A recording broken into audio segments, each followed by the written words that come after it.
All right. I'll save my intro until we do some news. How about that? Or my my thoughts on until we do some news. Yeah. All right.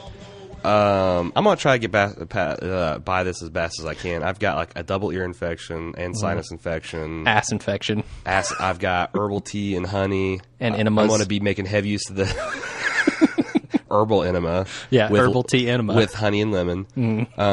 That's important to be smooth. Oh, it's dual purpose. You squirt it in, then you drink it when you're done. Jesus. Oh, low blow. Okay. The good thing is it's a zombie show and there's arms falling off and shit. But, yeah, I hope my voice doesn't give out in the middle. But, breaking news from Mike S. He actually sent us in just minutes before we started casting. News about how well The Walking Dead did. Headline was, Walking Dead breaks more basic cable ratings records at mid-season premiere. And the article he linked to us, even on the night featuring the Grammys that The Walking Dead held its own, it got 8.1 million total views. Not bad. Is that and if you including the encore? No, if you include the encore, it had a total of 10.1 million. Nice. So, and even what record did that break? It mentioned. Well, it's like there's only 5 episodes that have ever gotten higher. One was the series finale of Monk, which was on USA. Really? And it's carried I imagine it's carried by a lot more places than AMC. Sure. And then I guess there's been 4 episodes of TNT's The Closer.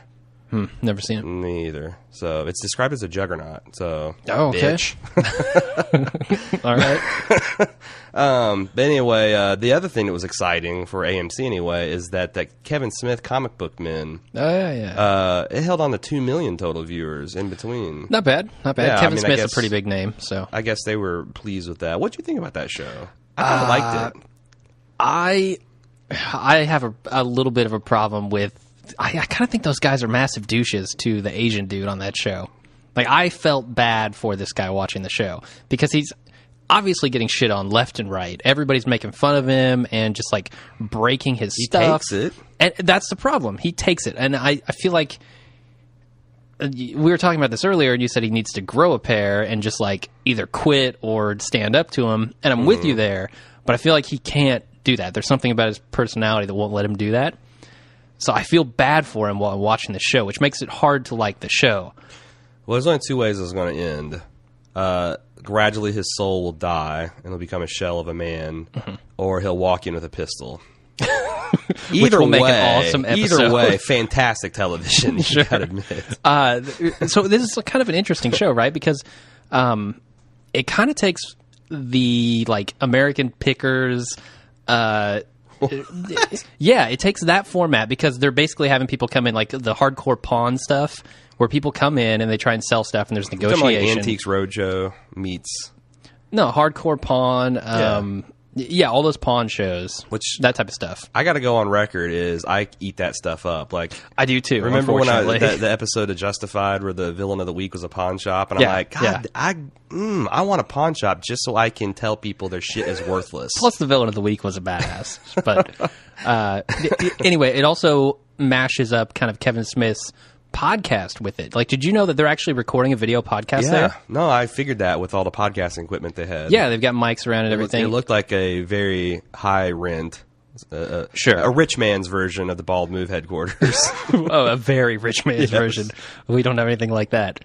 But yeah, I think that's pretty cool. So it's kind of like bringing the podcast more into the spotlight there too. So that helps us as well. I like that.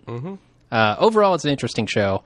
But I kind of feel bad for that dude. Man, made people nerd rage because did you know that, first of all, I'm not a big fan of the 9 p.m. start for Walking Dead because I don't have enough time to get my boy in bed and then make it down and watch it. And so I actually didn't even know. I thought it was going to be 10 p.m. I set the DVR.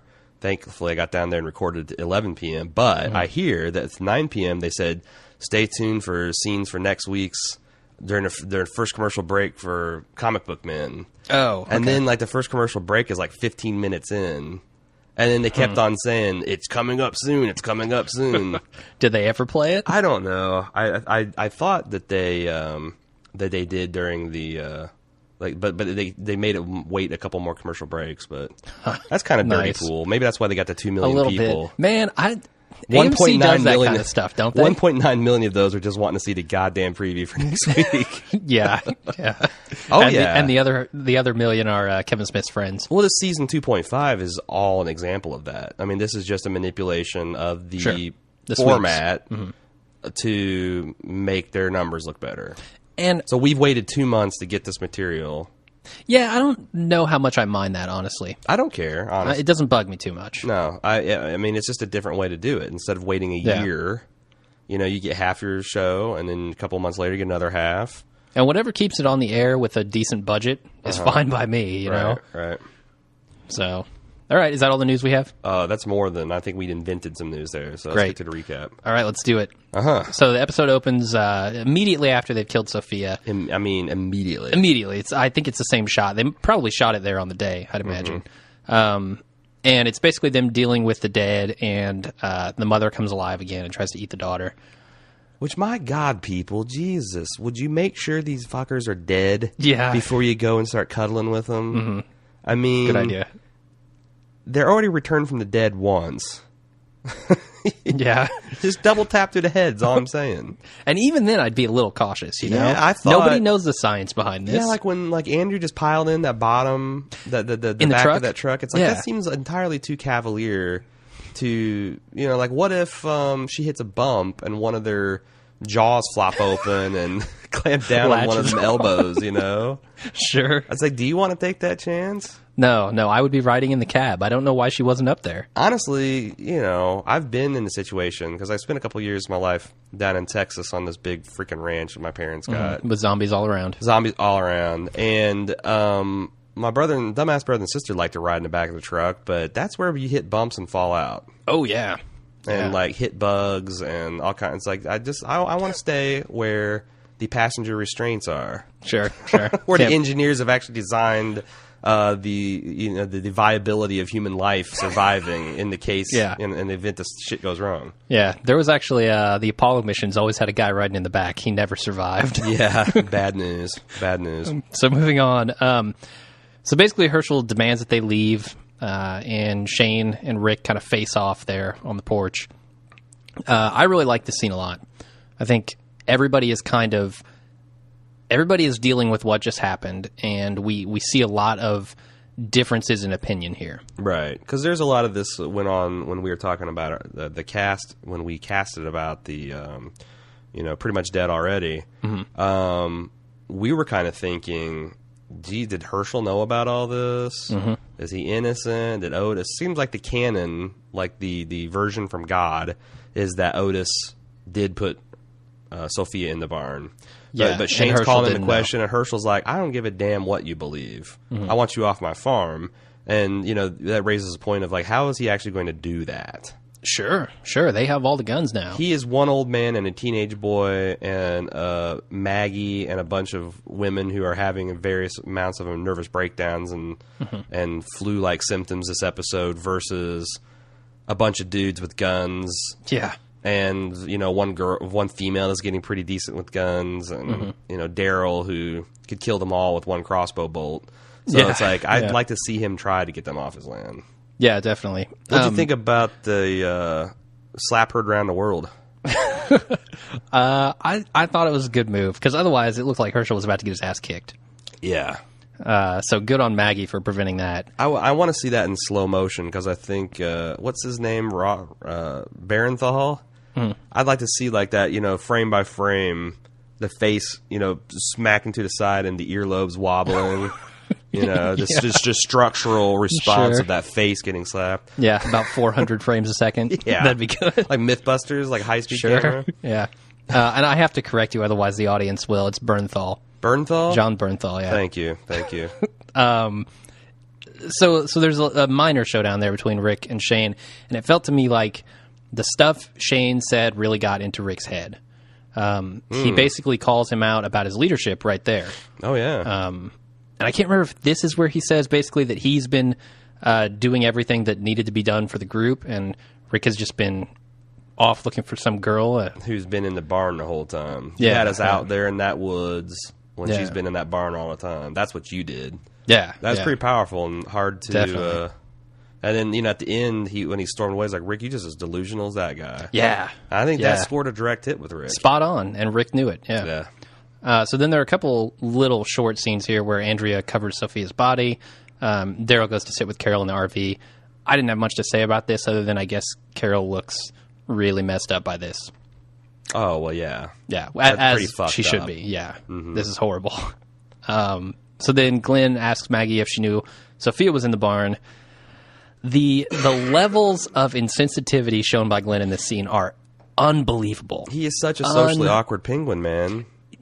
He's so inconsiderate in this thing because, okay, he at first asks her if she knew Sophia was in the barn. He doesn't trust her on that.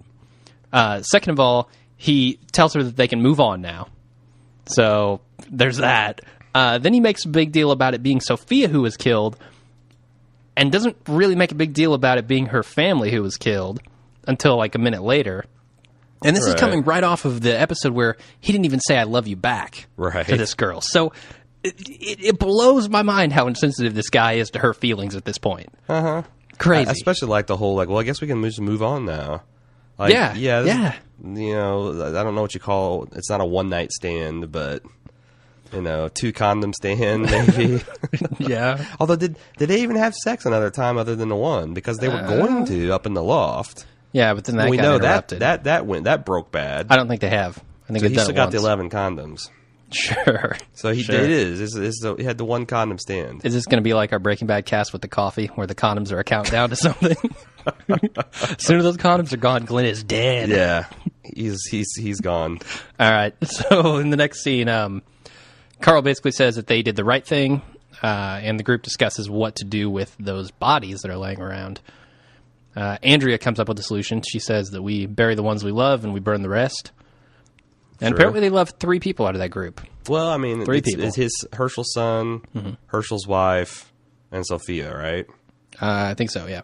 And again, I don't understand the whole burn. Like, I want my loved ones to burn me. I've got it in my will. Sure. But at least Andrea here is saying, we'll burn the rest. Like, she seems to be a badass with, like, some understanding of what these other people are feeling. And I don't know if that's because of what she went through with Amy, but she's like, okay, I understand there's a need for you people to to bury some of these, but we need to just get rid of the rest. Yeah, what's wrong with the good old fashioned mass grave? I don't know. I think it would. I don't know. I mean, it's too much digging. They were making a big deal about how much digging it would. It's pretty hard. You'd need a lot of fuel to burn one human body. I think they've got it. I don't know. They've got the fuel. Well, I got an email from a listener, Karen, I think her name is, who was telling me, basically giving me an education on the fuel tanks on farms, like 5,000 gallon fuel tanks, huge, massive fuel tanks. I got that too, but I don't think they're going to be using their fuel to burn bodies. It looked like they're just stacking them on top of a couple logs. That's not going to burn. Yeah, I mean, imagine how long you'd have to hold a match to that. Although I think that, like, once the human body gets going, the fat, it's just pretty much goes like a candle. Yeah, it'll keep burning. Spontaneous human combustion. Maybe the decomposition That's what gases. they're counting on spontaneous human combustion here. They are. They didn't light it on fire. They just went on fire. Great. Magnifying glass in the sun.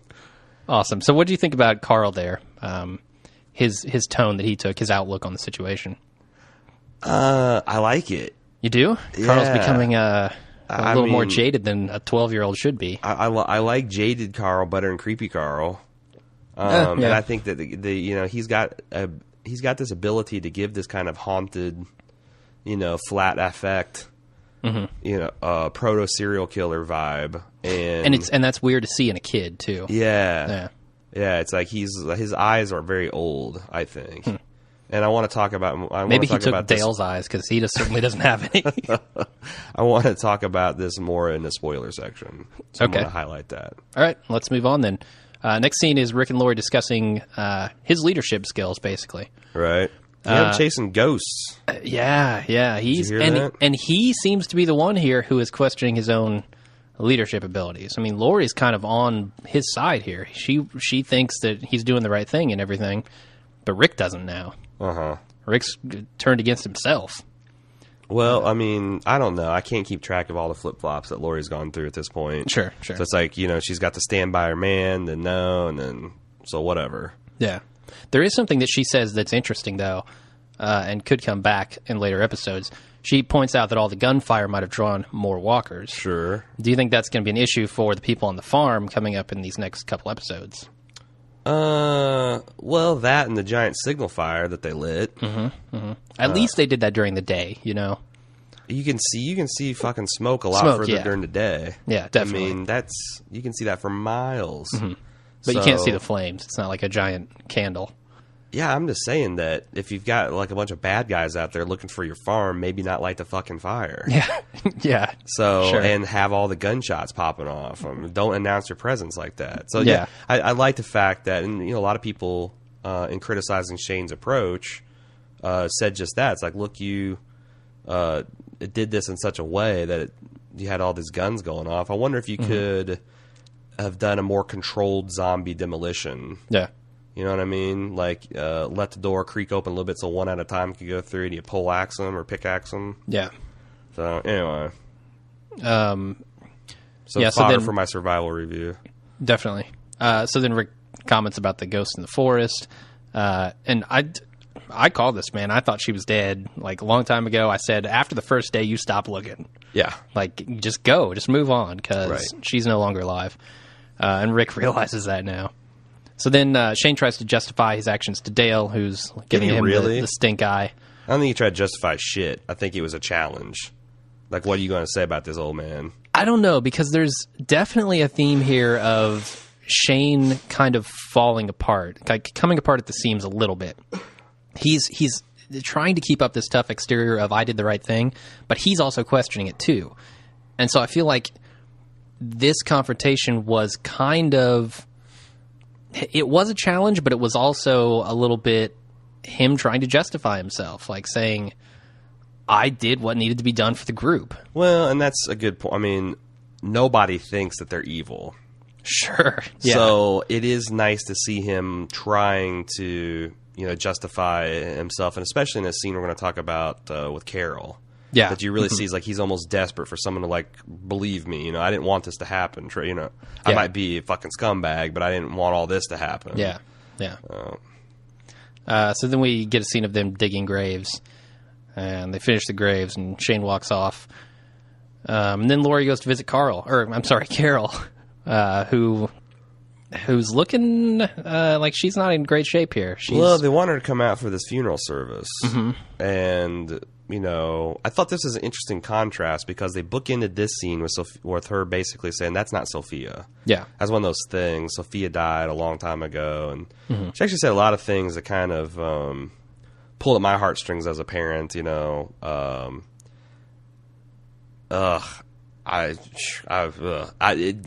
about children suffering and being alone and being afraid is something that turns me into a puddle. So that was kind of hard to watch.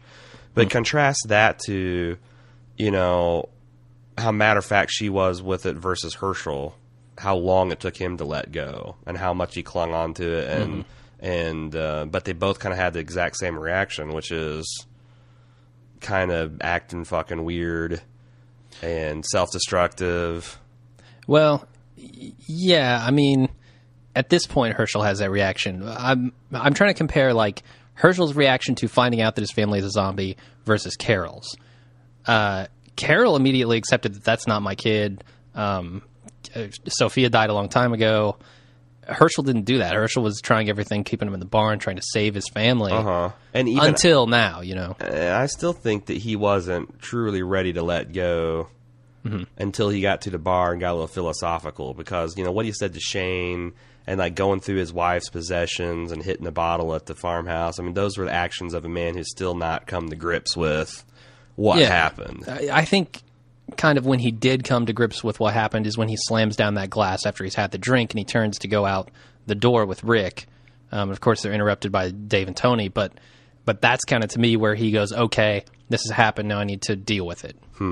Why do you think Carol... I don't know if Carol's actually dealing with this. I think... Yeah, I don't think so either. This is a delaying of the grief cycle. This is denial. She doesn't even want to go out there and face the funeral and say any words over her daughter and hear all that because she says she's accepted and that's not her daughter, but she just hasn't come to grips with this. Yeah, you're right about that. She's on the surface trying to say, I understand what's happening here, but she's not got her head around it yet. Right, and I don't mind because she's not even the most annoying female in the cast at this point. Oh, and we'll talk about that. Yeah. The other thing, let's talk about hope in this show.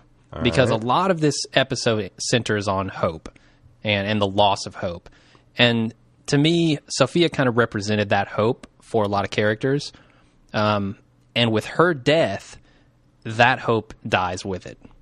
Well, and I thought it was kind of maybe a little heavy-handed, the symbolism with the Cherokee rose, that was Carol's personal hope totem. Exactly. And she sees those patches growing out, kind of like mocking her. And she just instantly sets to ripping them all out. Yeah, and the barn walkers were Herschel's hope totem. Yep. And also, like, Rick and his kid, you know. He explains how that happened. But this is kind of the second wave of this hope crushing that we've had. Jenner did it back at the end of season 1. Didn't do a good enough job, apparently. Didn't do a good enough job. Some of the characters didn't stay and die with him. Yeah. So this is round 2. And I feel like this packed a harder punch do you think than a scientist just saying hope is lost. Do you think there's going to be people that die every single time one of these hope-crushing rounds comes around? I hope so. Yeah. I know what you mean. I mean, you sound like an asshole, but I know exactly what you mean. Well, it was also a pun, but never mind. God, I'm running slow tonight. Yep. Ass infection. So, yeah, I thought that was really cool. We'll talk a little bit more about that, too. I got a bone to pick on the next scene where Dale starts talking about, hey, let's talk about what just happened and what it means for us as a group and what position. And Lori just shuts him down and says, there's no point in arguing about it. What kind of horseshit is this? Like, you can't, I mean, Shane's not here, Rick's not here. The group can't have a sober analysis of like, so where are we with the whole disrespecting our host's wishes and killing all the family? And there were alternate ways to resolve this, and we just decided to jump right to Mr. Unilateral making the decision for all of us. And Lori's like, nah, no discussion. I thought that was horseshit. Yeah, I still feel like Lori doesn't know what's going on, and she's still partially loyal to Shane and partially loyal to Rick, and it's this triangle that's just pulling her in both directions. Seems like much more so than in the comic book she ever was, that she's torn between the two men. But yeah, I mean, I just think that in the show it's much more ambiguous about how she really feels, because she's kind of alternately played it like, maybe I'd rather be with you, but, you know, because of Carl and because of the group and all this other stuff, I can't. Sure. You know, this is the new reality. And we get a serious dose of that in I don't remember what episode it was, but the flashback where she's talking with her friend about their rough marriage. Yep. And how she's just not feeling happy with Rick. So yeah, there's something pulling her towards Shane, and it's in my opinion the exact things that Shane's doing here. Shane's stepping up and, you know, doing things that need to be done. So she's kind of attracted to that. So then Herschel goes to clean out his wife's things, and he finds the flask, which apparently... That demon water. Yeah, and it drives him out somewhere where we find out he goes to the bar later. Then there's a short shot of the covered graves. There are a few good, like, wide shots in this episode. The one where he's talking with Lori early on, Rick is, and he kind of walks away after saying the thing about the ghost. There was a cool shot there where they pull way out. There was another one here where they shoot overhead. I like the cinematography in this episode a lot. Wonder who directed it. I don't know. You can find out. I will look that up while you continue to blab. Do it. So this is where Carol kills the Cherokee roses. And again, this is representing hope to Carol, and Hope is dead. So then they discuss whether what Shane did was right as they load the bodies into the truck. And T-Dog's on Shane's side here. T-Dog is agreeing with Shane. Dale obviously is not. I think that this event with Sophia is really going to create a rift within this group. And I'm eager to see how that plays out. Okay. Do you have the director yet? No. I do. It's Clark Johnson, and I can't really tell what he's, what he's done a lot of. All right. Well, good job, Clark Johnson. I like the cinematography. Yeah. And he wasn't even the cinematographer, I'm sure. No. Just the director. So then, I mean, what do you think about what's going on here? The group kind of being divided between Shane and Rick. I think it's completely natural. I would be surprised if I'd be surprised if they didn't. Yeah. Because there's, you got Dale's kind of like statesman approach and want to talk about things and have consensus. And you got Shane's like, fuck consensus. I'm quote unquote benevolent dictator and I'm going to make the decisions and I'm going to protect the group and I'm going to protect blah, blah, blah. And then you got Rick who's kind of torn in the middle. So, and he's supposedly the group leader. So, I mean, I would have been surprised. I thought it was natural that they kind of did that. Yeah, that's a big thing that I liked about this episode, actually, is how natural it felt coming off of that Sophia killing. It felt to me like they were doing everything that people would do in this situation. It didn't feel forced. It didn't feel like anyone was being stupid. It just felt like everyone was having different reactions and we're talking about it. And this kind of showed to me like what a good episode on the farm would be like. Right. Where people are communicating and they're dealing with these issues. Yeah, I'm going to say that 3-episode stretch between episode 1 of season 2 and like episode 5. Yeah. Other than the Daryl hallucinations, completely wasted. Yeah, nothing happened. Yeah. And nobody talked, and nobody... Right. They didn't figure anything out. That's what makes me so mad when I see that the Glenn, the executive producer of the show now, that took over after Darabont. Yeah, I think his name's Mazzara. Yeah. Yeah. Seeing him defend this on The Talking Dead, where he's basically like, well, we want to slow things down and focus on the characters and relationships. And it's like, that'd been great if you did that. Yeah. You just fucked around and... made your characters look stupid, and so I'm with you. It almost sounded like it's one of those things where I keep on going back to like George Lucas and the Phantom Menace, where they had those behind the scenes footage where it's like they start editing all together and like, this is a goddamn mess. It doesn't make sense. The tone's all over the place. We're fucked. And George's like, well, you can't go back and reshoot it. I almost wonder, with all the creative struggles and everything that happened, if like they got all this edit, it's like, ooh, this is kind of rough, but how are we going to fix this? Because you can't always fix everything in post. No. So, especially if you don't have the money. Yeah, I found out on Clark, he's actually directed several episodes of The Wire, The Shield, and most recently he did one episode of Homeland, the hit on Showtime. Nice. So yeah, he's got quite a few chops there. Great. Okay, so the next scene is Maggie confronting Glenn about his moving on comment from earlier and the daughter passing out. I think if I were Glenn there, I'd probably say, when she says, are you going to stay here? I'd probably say, oh, I assumed you were coming with us. I mean, that's kind of an out, right? Sure. So the part where you're talking about the group is having this debate, that's the part where Andrew jumps in the back of the truck with the truck full of zombies. I'm not really clear on when that happens because it's just such a short throwaway scene. But they spend 30 seconds, the arm falls off, she goes back and retrieves it, the camera stays on her the whole time. The internet's lost its damn mind because I saw on several message boards, including Seppenwall's and on Reddit, where people were questioning what that meant.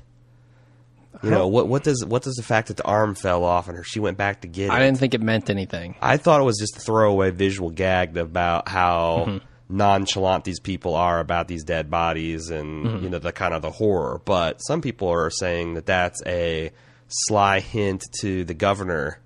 Or rather, Merle coming back to the farm.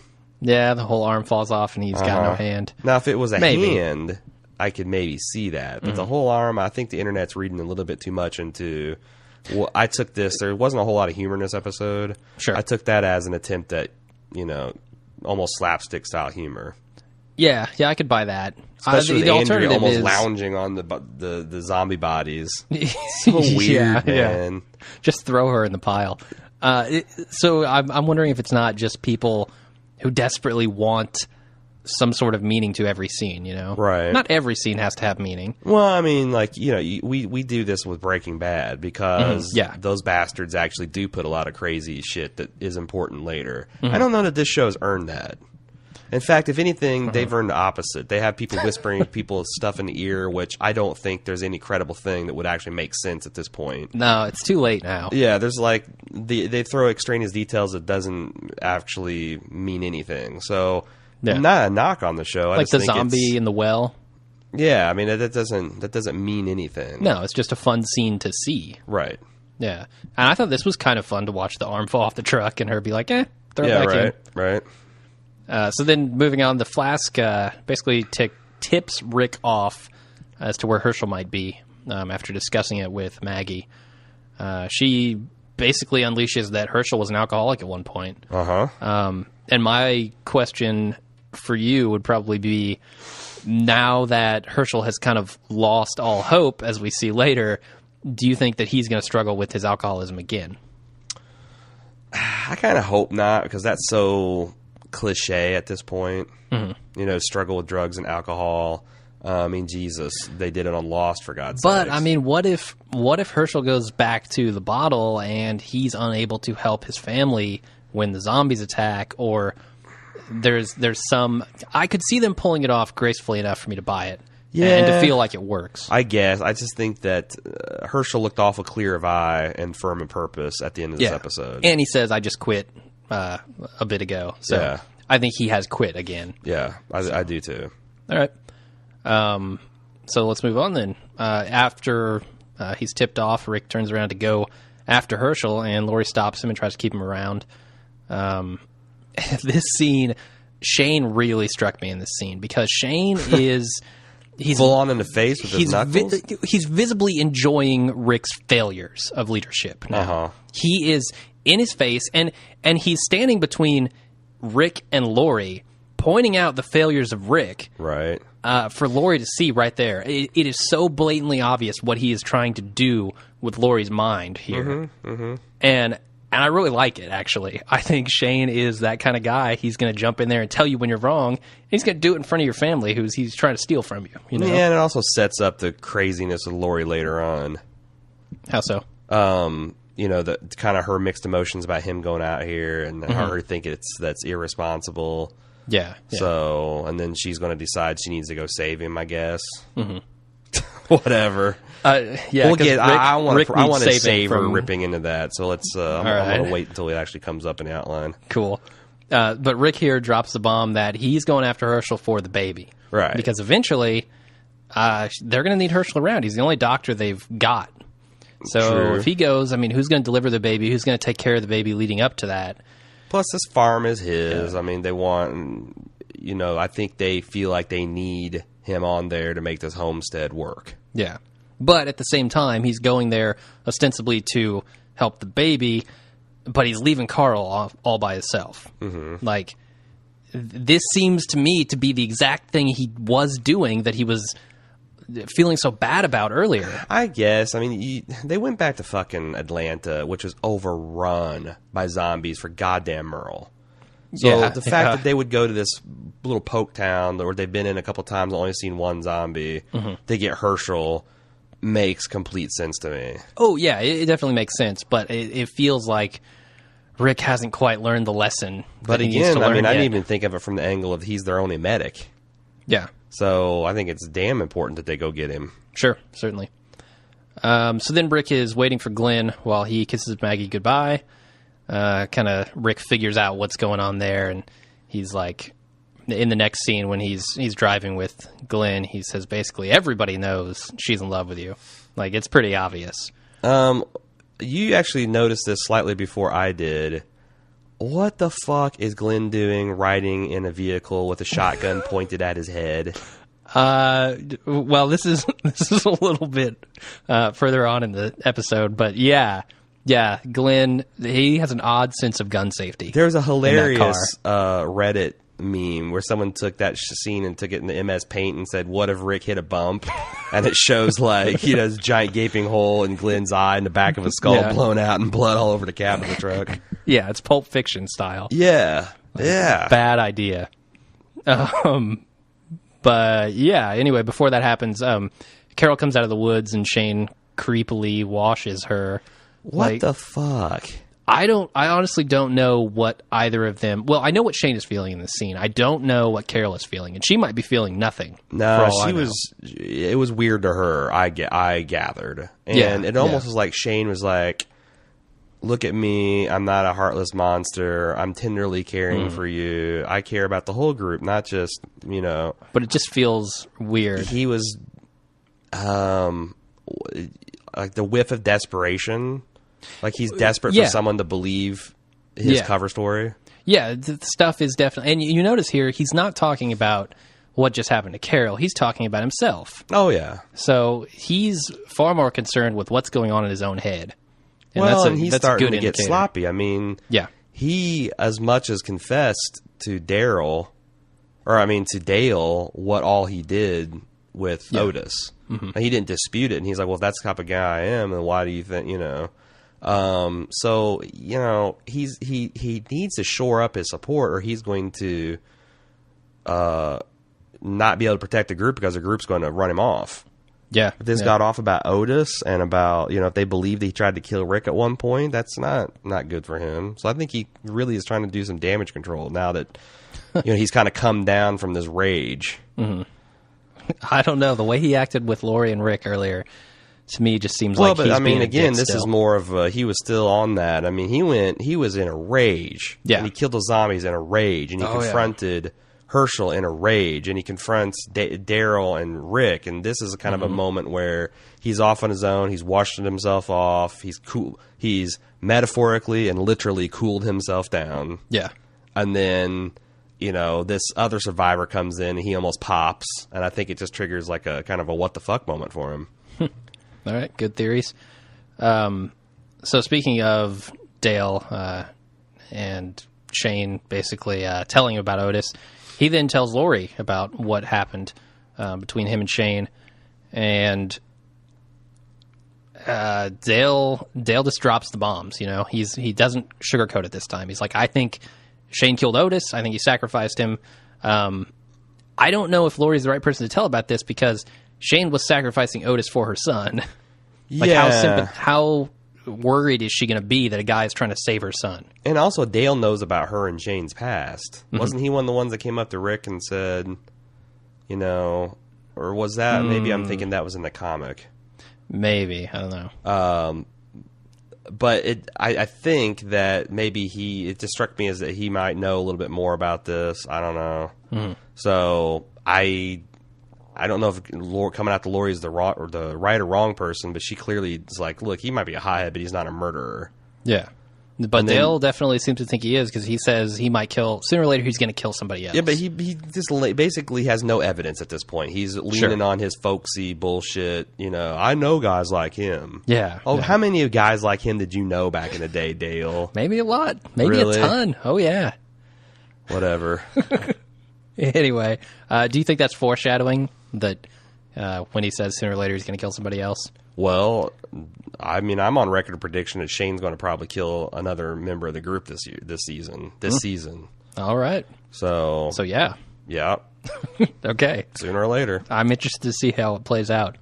So then Rick gives Glenn some advice on how to deal with Maggie, and this is where he's driving around with the shotgun pointed at his face.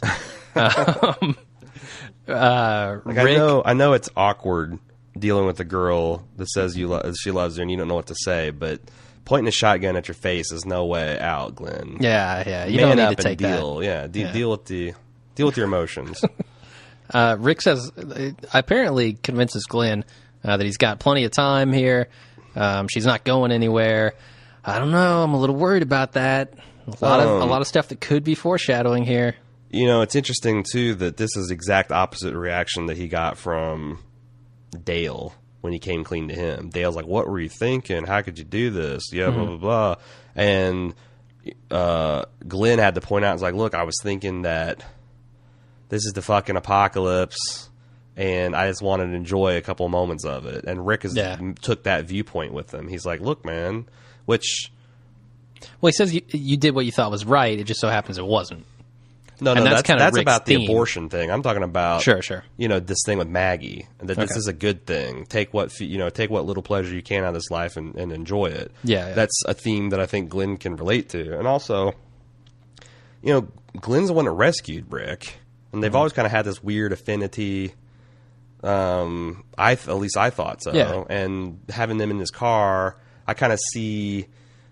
This is all power play, right? So Shane's doing his stuff and riling up Dale and riling up Daryl and trying to put Rick against Lori. Meanwhile, Rick is shoring up his relationships with everybody. Yeah. I mean, by the end of the episode, I think he's got Herschel back in his corner. He's got Glenn solidly in his corner.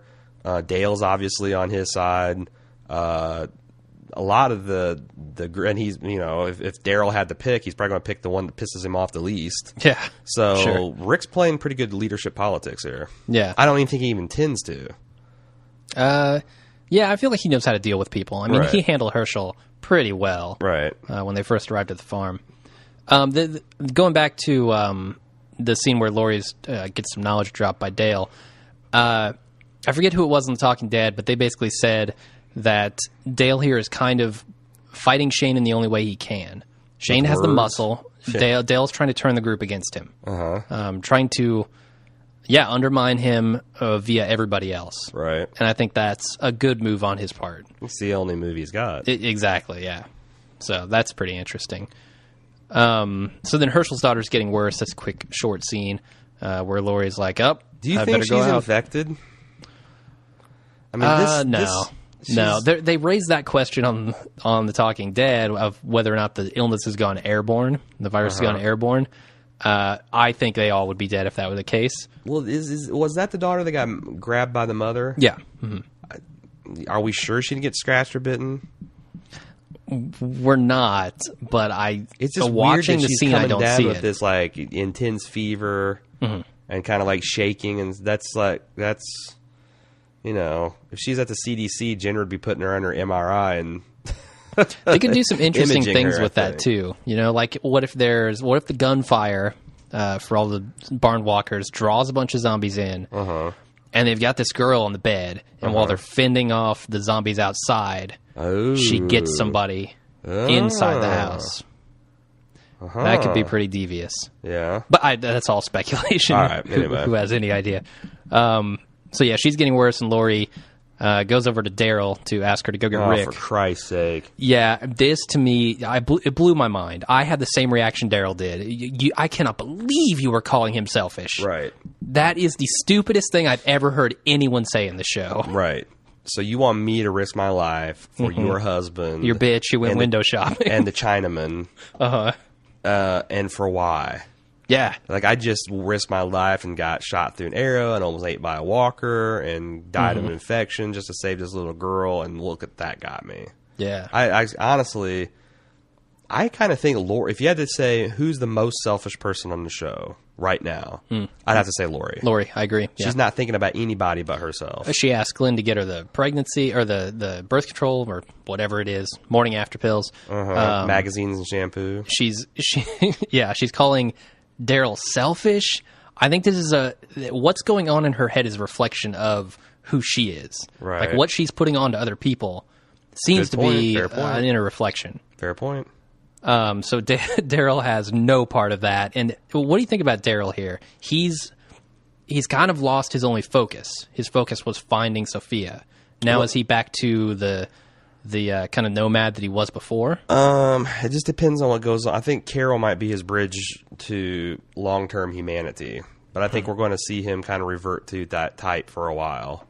Yeah, and then I just don't think Carol's going to let him. I think she's going to be relentless about, the group needs you. You're a good man. You're being a hard ass now. Blah blah blah. But I think that she's. That's gonna assuming lean Carol back. can do anything herself. Get out of her stupor. Yeah, Carol's a caretaker. Yeah. And I think that she's now bringing. I kind of get now what people are saying about their mother-son relationship, which I still think is going to be creepy because I really do think they're going to be romantically involved. Yeah. Yeah. But I do see kind of like that energy in this episode, and so there's a connection, and I mean she's already said as much, right? In the barn,